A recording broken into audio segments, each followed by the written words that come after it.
was in the hospital because I got a kidney stone, and I got an infection behind that kidney stone, and I was in Hopkins County Memorial Hospital in Sulphur Springs. We went into the hospital and first saw an emergency room doctor there in Hopkins County, and her blood pressure started to drop pretty significantly. We just couldn't figure out what was wrong with her.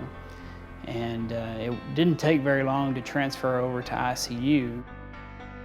Things kind of began to stall because we really did not know what was wrong.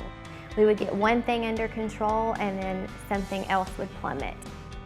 It got to the point where the physicians and the medical staff at the hospital had done everything possible for me, but nothing was getting better. And so there was a decision made to bring in Access physicians. If I had to summarize who we are in one sentence, we build scalable clinical programs leveraging telemedicine. Many patients oftentimes are in need of specific types of care, but oftentimes cannot receive that care due to lack of physician access. Natalie needed immediate attention from a telepulmonologist because there were several organ systems that were compromised at the time. We specialize in the field of medicine when we are called upon when multiple organ systems are down. When I saw her, her blood pressure was low, she was septic, and so because of the constellation of symptoms that she had, it was the appropriate place for us to come in. I would anticipate that if we were not involved, her clinical course would have been more prolonged than what it needed to be. I was nervous. I mean, her life was in jeopardy. I've always had a doctor at my bedside, and that's what I anticipated happening. There are moments in your career that you remember every single emotion running through a room. And it's ironic that one of those top moments happened to be when I was practicing medicine through telemedicine. I told her who I was, and I said, we're gonna take care of you. I remember her face and her facial expression, and I could tell she trusted me. And that was a huge thing to me. I could tell when she finally relinquished and said, it's time, she knew that she was entrusting her life into my hands, and she was comfortable with that decision. I just remember him having such a calm presence.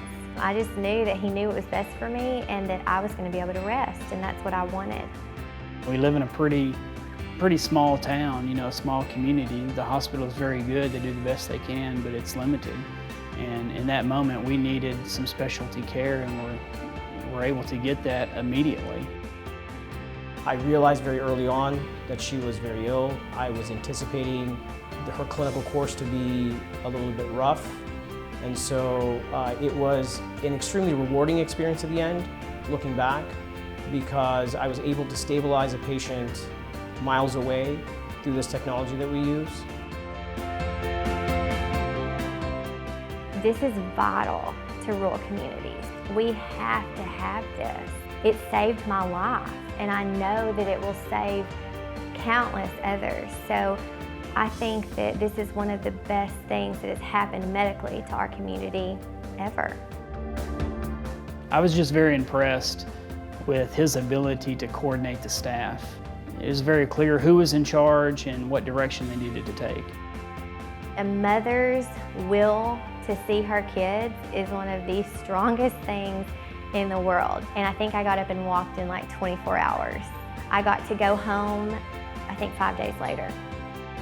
For me, it was a moment of just embracing the moment, not just Natalie, but embracing the moment that we were a part of the whole system in getting her to where she is now. Dr. Ghosh is my hero.